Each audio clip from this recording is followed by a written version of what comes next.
Grand Matin Sud Radio. Le petit déjeuner politique. Bienvenue dans le petit déjeuner politique, 7h45 avec nous ce matin Daniel Obono, député La France Insoumise de Paris. Bonjour Daniel Obono. Bonjour. On va parler dans un instant de la querelle entre Jean-Luc Mélenchon et les policiers, évidemment, parce qu'il y a une manifestation qui est prévue notamment des policiers tout à l'heure devant votre siège de La France Insoumise. Les retraites, tout d'abord, Emmanuel Macron donc sera cet après-midi à Rodez pour lancer ce grand débat sur les retraites. Donc c'est une nouvelle formule du grand débat. Une bonne formule ou pas, selon vous, d'aller dialoguer comme ça avec les Français? Une formule de communication, mais franchement, ce grand débat qui n'en finit pas, pour moi, a surtout pour objectif de faire durer le plus longtemps possible avant d'asséner le coup final et noyer le poisson. Franchement, oui, c'est vrai. Depuis 2 ans, il y a eu des mobilisations, il y a des organisations des formes syndicales qui l'ont interpellé sur ces projets et les désaccords qu'il y avait. Il y a des sondages d'opinion. Il sait très bien quel est le positionnement, que les gens, ils ont du mal à trouver du travail. Ils travaillent ils ont 2-3 emplois consécutifs. Tous, ouais. Oui, consécutifs. Oui. Une bonne partie, y compris des personnes qui vont être au chômage, n'ont pas travaillé, enfin qui vont être à la retraite, ont été au chômage pendant des années. Enfin voilà, le grand débat qui n'en finit pas, c'est surtout une tentative à nouveau de noyer le poisson et puis de se faire à peu de frais une pré-campagne électorale. Essayons d'être logique, Daniel Obono. Alors si Emmanuel Macron tranchait dès maintenant et prenait une décision sans de nouveau discuter, on dirait il n'écoute pas la France, les corps intermédiaires, les autres. Là, il s'est engagé finalement à écouter, etc. Je ne sais pas, vous ne savez pas non plus si finalement le vrai projet est déjà là sur la table. Peut-être que ça va évoluer, non ? On verra bien ce qui ressort. Est-ce que nous aurons ou pas à discuter à l'Assemblée nationale ? Mais tout simplement, ce que je vois, c'est que on a un président de la République qui, depuis 2 ans, prétend être à l'écoute et surtout à l'écoute de lui-même. Le grand débat, ça a été ça, un interminable monologue où il a fait une pré-campagne électorale au niveau pour les européennes. Et puis surtout sur le fond, en vérité. Non mais dites-moi, sur le Daniel fond, Obono, on sait très bien. Daniel Obono, comment vous verriez les choses ? Alors parce qu'à un moment donné, on sait très bien vous aujourd'hui. critiquez, c'est bien, mais nous, on est dans notre rôle parce qu'on est en désaccord avec la stratégie de Monsieur Macron, comme celle de Monsieur Fillon. Il l'avait annoncé pour le coup pendant la présidentielle, et cette idée que parce qu'on vit plus longtemps, on l'a entendu sur toutes les antennes de ses ministres au gouvernement, parce qu'on vit plus longtemps, il faudrait travailler plus longtemps, ce qui est un non-sens, parce qu'on sait qu'une des raisons pour lesquelles on vit plus longtemps, c'est parce qu'on a travaillé progressivement dans toute l'histoire de l'humanité de moins en moins, parce qu'on a des capacités aujourd'hui de produire suffisamment pour répondre aux besoins de la majorité en travaillant moins, et c'est ça le progrès. Et on a un président, une majorité qui est dans une vision absolument technocratique et complètement hors sol, et pour qui les gens, ils sont bons à travailler jusqu'à en crever, si vous me permettez l'expression, et puis on utilisera les autres. Je pense que c'est une vision à la fois de la société complètement folle, et puis c'est un non-sens économique, parce que, comme je l'ai dit, le non-sens économique, c'est que pour l'instant, tel que c'est prévu, on irait dans le mur, c'est-à-dire qu'il n'y aurait pas de financement aussi dans 20 ans de votre retraite, vous. La question, c'est quel choix. La question, c'est quel choix économique on fait pour relancer l'activité, parce que en final, c'est bien ça.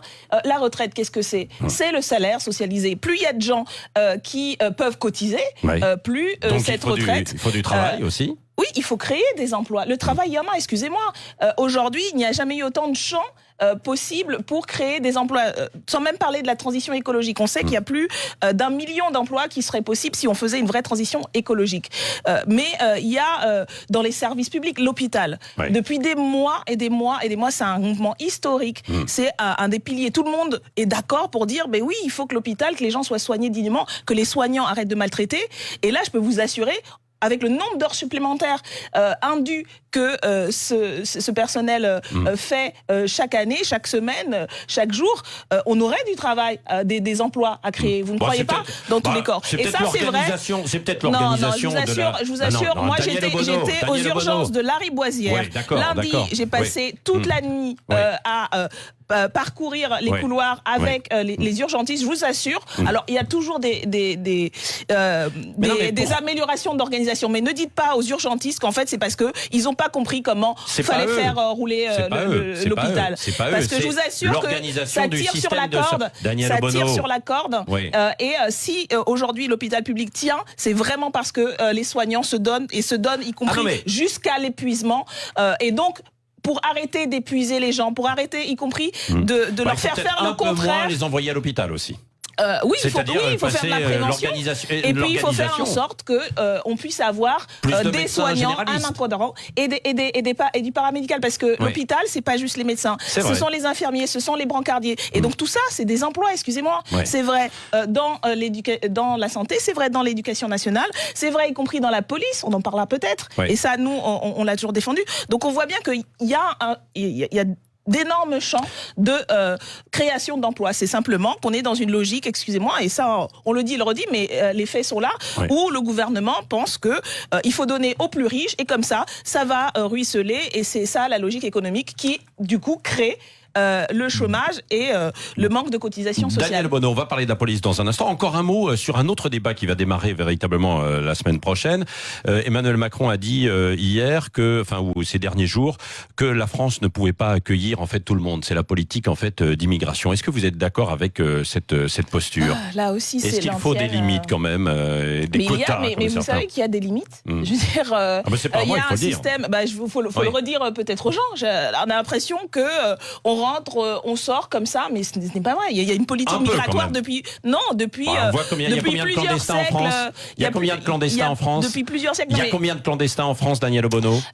On ne sait pas, figurez-vous, parce que c'est clandestin. Il y a des estimations qui vont de 100 à 500 000. Si on écoute la droite, ça veut dire qu'on peut rentrer quand même en France comme ça. Mais non, ce n'est pas vrai. Arrêtez. Franchement, ce débat-là, typiquement, un nouveau grand débat. Vous savez, il y a eu près de 9 mois de mobilisation sociale dans ce pays historique. Un mouvement comme on n'en avait jamais vu, qui a étonné tout le monde.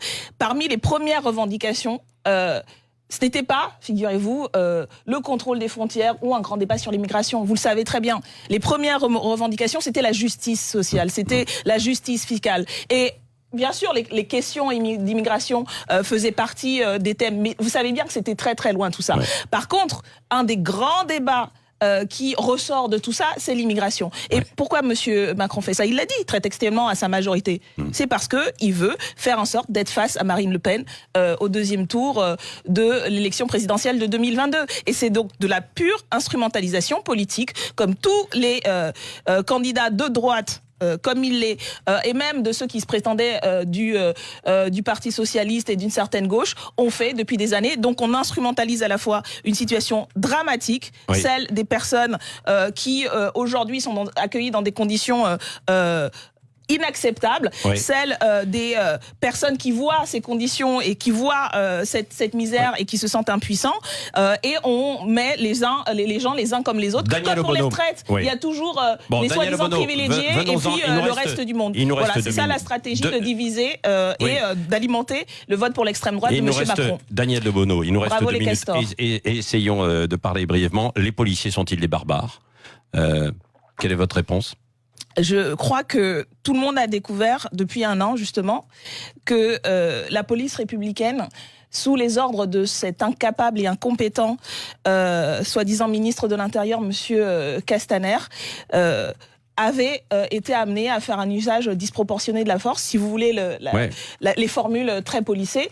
Et je crois que, à la vue des nombreuses, des heures et des heures de vidéos, de témoignages vidéo qu'on a vus depuis 1 an, il y a des actes extrêmement graves, extrêmement violents qui ont été commis sous les ordres et dans le cadre d'une stratégie. Donc, ce que je trouve extrêmement choquant. Donc, ils sont des barbares ou pas? Ces actes, oui. Excusez-moi, vous avez vu les gens, des personnes âgées se faire tabasser, des confrères à vous, des journalistes, à tel point même que aujourd'hui encore, au niveau international, au niveau européen, des gens nous regardent en disant mais c'est ça le pays des droits de l'homme. Donc oui, est-ce qu'il y a un problème aujourd'hui avec des violences policières? Oui.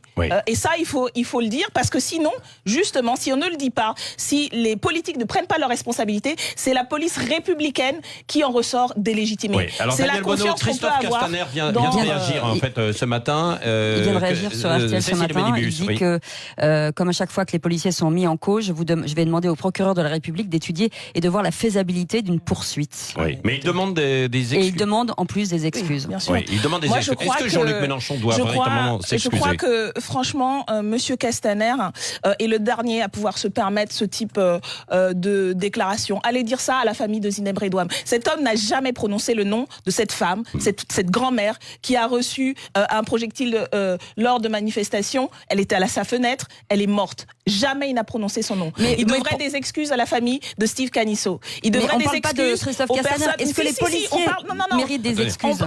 On parle du responsable politique qui a une stratégie de maintien du désordre social, qui est complètement incompétent et qui n'a aucune maîtrise en vérité sur ce qui se passe dans son... les policiers qui font leur travail non, comme ils peuvent, ce n'est pas faire son travail comme on peut quand on commet des violences et quand on use de manière disproportionnée d'un pouvoir extrêmement grave, extrêmement important que la société confie aux forces de police. Ça veut dire que vous mettez tous les policiers dans la même... Bien sûr que non, et ça n'a jamais été le cas, et vous ne nous entendrez jamais dire cela. Depuis 2 ans que nous sommes à l'Assemblée nationale, nous avons porté des amendements sur les heures supplémentaires des policiers pour qu'ils soient payés, sur le burn-out des policiers. On a, Alexis Corbière a présenté au nom du groupe une demande de commission d'enquête sur les suicides des policiers. Nous avons toujours défendu le service public de la police républicaine. Nous parlons de gardiens de la paix. Et ce qu'est en train de faire Monsieur Castaner, Monsieur Macron, pour défendre coûte que coûte sa politique en faveur des riches, c'est salir en vérité la police républicaine, lui faire faire n'importe quoi et laisser se commettre des actes qui déshonorent tout le monde. Merci, voilà Daniel ce que nous disons. Et Merci, ça, je rappelle, c'est Monsieur Christophe Castaner qui doit des excuses à la population et y compris à la police républicaine. Merci Daniel Obono, député de la France Insoumise de Paris. Vous n'êtes pas facile en fait à arrêter une fois que vous êtes parti. On a débordé un petit peu. Vous nous envoyez Vous nous envoyez dans le mur. Restez avec nous, 7h58, c'est le Grand Matin Sud Radio. Sud Radio.